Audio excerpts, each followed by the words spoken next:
खतरे के निशानात अभी दूर हैं, लेकिन सैलाब किनारों पे मचलने तो लगे हैं।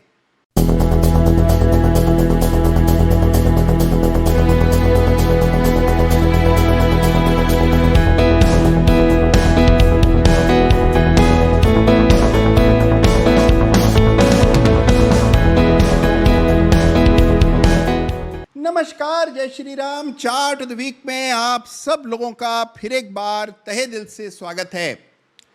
देखिए, आपको शायद महसूस ना हुआ हो, लेकिन धीरे धीरे जैसे जैसे आपने इस कार्यक्रम को देखना शुरू किया, इस चैनल के अन्य वीडियोस देखना पसंद किया, आपका एनालिसिस धारदार और बहुत ही पेशेवर होता चला जा रहा है।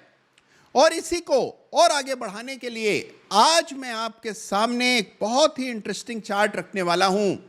तो देखिए, पिछले कुछ सप्ताह से लगातार पूरी आकाश गंगा को खंगाल लेने के बाद जो सबसे बेजोड़ महत्वपूर्ण चार्ट होता है, सबसे रोचक चार्ट होता है, उस मौके पर जिस चार्ट का महत्व सर्वाधिक होता है, वो चार्ट मैं आपके सामने रखने का और उसका एनालिसिस करने का प्रयास करता हूं। और क्योंकि अब आप बहुत कुछ समझने लगे हैं, इसी कड़ी में इस सप्ताह का रोचक चार्ट ऑफ द वीक है रिस्क ऑन चार्ट। जी हां, देखिए, जो बड़े निवेशक हैं वो हमेशा देखते हैं कि क्या रिस्क लेने वाली परिस्थिति है। अगर होती है तो उसको रिस्क ऑन कहा जाता है, और अगर रिस्क नहीं लेने की परिस्थिति होती है तो उसको रिस्क ऑफ कहा जाता है। और इसको पहचानने के लिए एक बहुत ही महत्वपूर्ण चार्ट है जिसको देखा जाना चाहिए। तो इस सप्ताह निफ्टी बनाम 10 ईयर ट्रेजरी जी-सेक इंडेक्स का चार्ट देखेंगे। देखिए, 10 ईयर बेंचमार्क ट्रेजरी जी-सेक इंडेक्स क्या है? यह है जो भारत सरकार द्वारा जो बॉन्ड्स इशू किए जाते हैं उसका सूचकांक है, और इसकी तुलना निफ्टी से करेंगे।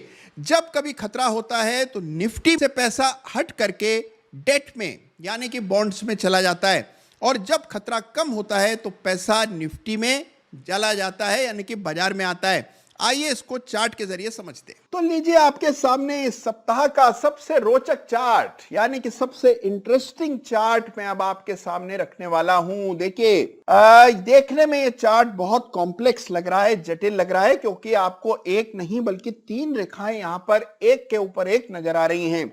लेकिन अगर आप गौर से इस चार्ट को देखेंगे और इसके पीछे का तर्क समझेंगे तो आप ये पाएंगे कि इस समय का सबसे महत्वपूर्ण चार्ट है, और इसीलिए ये चार्ट मैंने आपके सामने चार्ट ऑफ द वीक में बतौर इंटरेस्टिंग चार्ट रखा है। देखिए, यहां पर जो कैंडलस्टिक्स की शक्ल में आपको चार्ट नजर आ रहा है वो हमारी अपनी निफ्टी का चार्ट है, और ये स्केल भी निफ्टी के मुताबिक है। आप देख रहे हैं निफ्टी फिलहाल 18,100 के आसपास चल रहा है, और यही आपको कैंडलस्टिक्स में दिखाई पड़ रहा है। तो कैंडलस्टिक चार्ट निफ्टी का डेली चार्ट है। इसके ऊपर ये जो ब्लू रेखा, नीली लकीर आपको नजर आ रही है, जो ब्लू रेखा आप देख रहे हैं, ये है 10 ईयर ट्रेजरी बॉन्ड का चार्ट। जी हां, सरकार के द्वारा जारी किए गए जो बॉन्ड होते हैं, 10 साल का सबसे ज्यादा पॉपुलर बॉन्ड जो है वो 10 ईयर बेंचमार्क ट्रेजरी बॉन्ड जिसको कहा जाता है, ये उसका चार्ट है। देखिए, जैसे ही लोगों को खटका होता है, शंका होती है, चिंता होती है, पैसा इक्विटी से हटकर डेट में चला जाता है, लोग तुरंत बॉन्ड खरीदने लगते हैं। बड़े प्लेयर्स, बड़े बैंक्स, बड़ी संस्थाएं इक्विटी को छोड़ डेट की ओर रुख करती हैं, और जैसे ही स्थिति ठीक होती है, अच्छी होती है, आगे विकास दिख रहा होता है, ग्रोथ दिख रही होती है, तो पैसा डेट से हटकर इक्विटी में आता है। और यह चार्ट आपको बताता है कि फिलहाल पैसा डेट में जा रहा है या इक्विटी में जा रहा है। अब आप इसको गौर से देखें। देखिए, ये जो नीचे रेखा चल रही है, ये इन दोनों लाइंस का डिवीजन है, भाग है, जो कि मैंने नीचे डाला हुआ है। अब गौर से देखिए, जैसे अगर ये लाइन ऊपर जाएगी इसका मतलब पैसा इक्विटी में आ रहा है, ये लाइन नीचे जा रही है इसका मतलब डेट में पैसा शिफ्ट हो रहा है। अब इसको गौर से देखिए, आप देखते हैं अभी तक इस लाइन में कोई तब्दीली नहीं आई है, ये लाइन लगातार ऊपर की ओर जा रही है, और इसका मतलब अभी भी इक्विटी पर लोगों का, बड़े प्लेयर्स का विश्वास अटल है, कोई चिंता नहीं है। हां, अगर ये स्तर टूट जाएगा तब जरूर चिंताएं आपको सामने देखने को मिलेंगी, लेकिन फिलहाल के लिए ये लाइन ऊपर जा रही है। देखिए आप गौर से इस लाइन को आप देखेंगे, इसका महत्व इसी साल मई में हमने देखा था कि किस तरह से ये ग्रीन लाइन ऊपर जाने लगी, और इसका मतलब ये था कि लोगों ने डेट को छोड़कर इक्विटी में निवेश करना शुरू किया। उस समय निफ्टी कुछ 15,500 के आसपास रुकी हुई थी, और वहां से आपने देखा 18,000 तक की यात्रा आपको कुछ ही महीनों में आते हुए दिखी। तो जैसे ही देखिए लाइन ऊपर जाने लगती है, इसका मतलब पैसा डेट से हटकर इक्विटी में आ रहा है। अगर आप पिछले साल या 2020 के बजट को देखेंगे, ये 2020 का बजट है, और उसके बाद जो भीषण गिरावट आई, अगर आप उस समय ये चार्ट देख रहे होते तो आप देखते किस तरह से डेट में पैसा शिफ्ट होने लगा। डेट का ये जो ट्रेजरी बॉन्ड है ये ऊपर जा रहा है, और हम देख रहे हैं कि निफ्टी नीचे आ रही है। तो अभी फिलहाल स्थिति बिल्कुल ठीक ठाक बनी हुई है, कोई खास चिंता इस चार्ट को देख करके नहीं होती है। यह है इस सप्ताह का रोचक चार्ट। तो देखिए, अगर ये चार्ट आपको जरूरत से ज्यादा जटिल लगा हो, कठिन लगा हो, तो चिंता मत कीजिए। मेरा उद्देश्य केवल आपको एनालिसिस का सही तरीका बताने का है, उसका स्वाद चखाने का है, जिससे आप उस तरफ काम करें और अपने एनालिसिस को एक नए स्तर पर ले जाएं। और साथ ही आपको यह भी बताने का है कि अभी तक अगर आप देखें तो निफ्टी 10 ईयर ट्रेजरी बॉन्ड से बेहतर प्रदर्शन कर रही है, और इसका मतलब अभी भी रिस्क ऑन है। तो देखिए, रोचक चार्ट के बाद आइए रुक करते हैं इस सप्ताह के chart of the week runners up stock की। देखिए, इस सप्ताह मैंने ये पाया कि बाजार का केंद्र वापस से बड़े शेयर्स बनते चले जा रहे हैं। मझोले और छोटे शेयर्स में उस तरह का मोमेंटम देखने को नहीं मिला। तो इस सप्ताह एक बड़े निजी बैंक को मैंने chart of the week runners up का खिताब नवाजा है। स्टॉक का नाम है कोटक महिंद्रा बैंक। जी हां, कोटक महिंद्रा बैंक है इस सप्ताह का chart of the week runners up. तो देखिए, लंबे समय से बाजार को आउट परफॉर्म करने के बाद एक फ्रेश ब्रेकआउट इस सप्ताह कोटक महिंद्रा बैंक के चार्ट पर देखने को मिला, और इसी वजह से इस चार्ट को मैंने चुना है chart of the week runners up. देखिए, 2050 के ऊपर कितना साफ ब्रेकआउट चार्ट पर आता हुआ नजर आ रहा है। तो कोटक महिंद्रा बैंक है इस सप्ताह का chart of the week runners up share.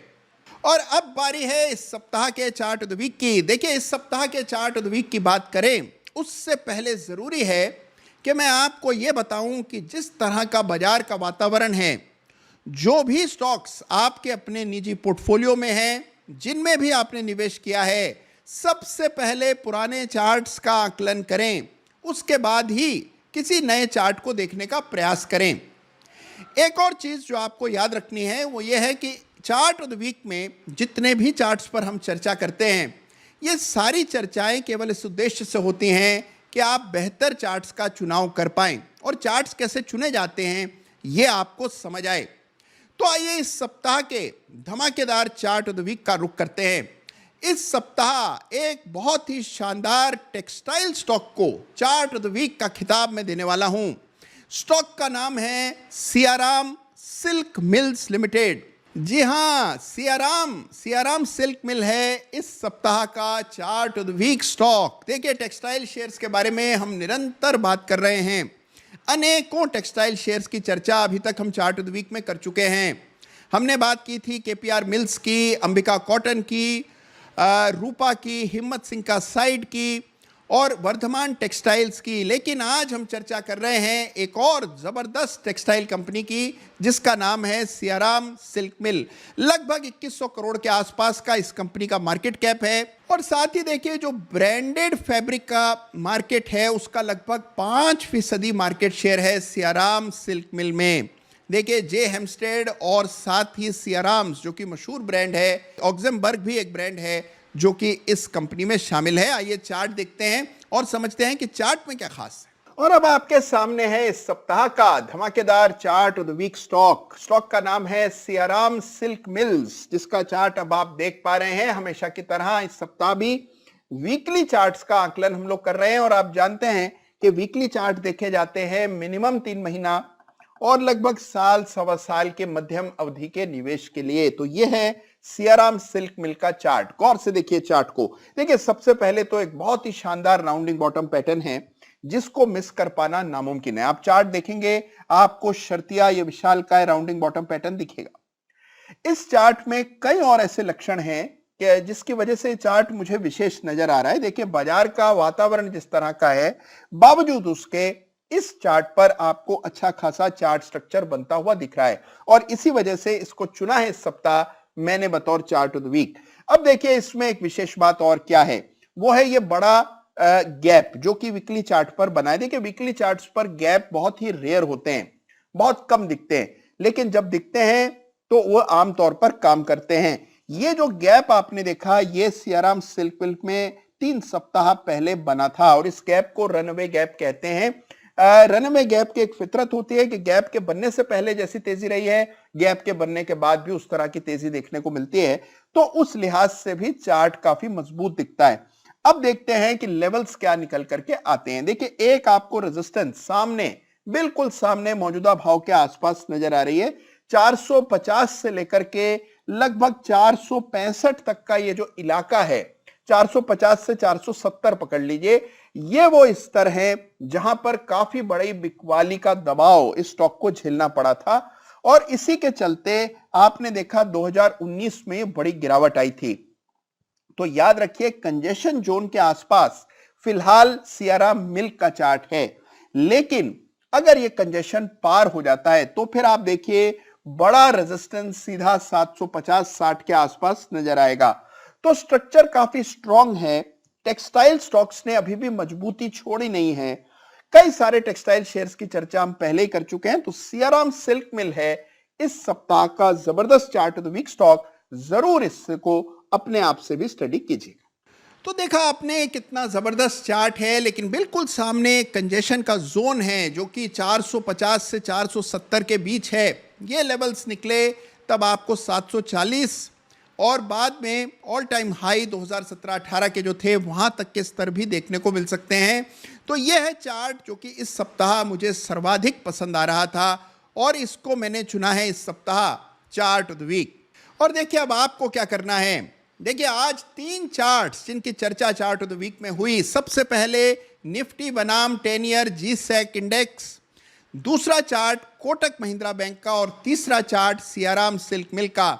इन तीनों चार्ट्स को अपने से स्टडी जरूर कीजिएगा, देखिएगा किस तरह की इन चार्ट्स की संरचना है और इन चार्ट्स को देखकर हमें अपने एनालिसिस में क्या सहायता मिल सकती है, कैसे हम अपने एनालिसिस को और पैना और मजबूत बना सकते हैं। अगर आप ऐसा कर पाए तो इस चैनल का लक्ष्य पूरा हो जाएगा। इस चैनल के पीछे की ताकत आपका स्नेह और प्रेम है, तो उसमें कंजूसी मत कीजिए। तुरंत प्रभाव से इस चैनल को सब्सक्राइब कीजिए यदि अभी तक नहीं किया है। अपने दोस्तों और मित्रों को भी ये सलाह दीजिए कि इस चैनल को सब्सक्राइब करें। साथ ही वीडियो को लाइक कीजिए। अपना ख्याल रखिए। जय हिंद, जय भारत।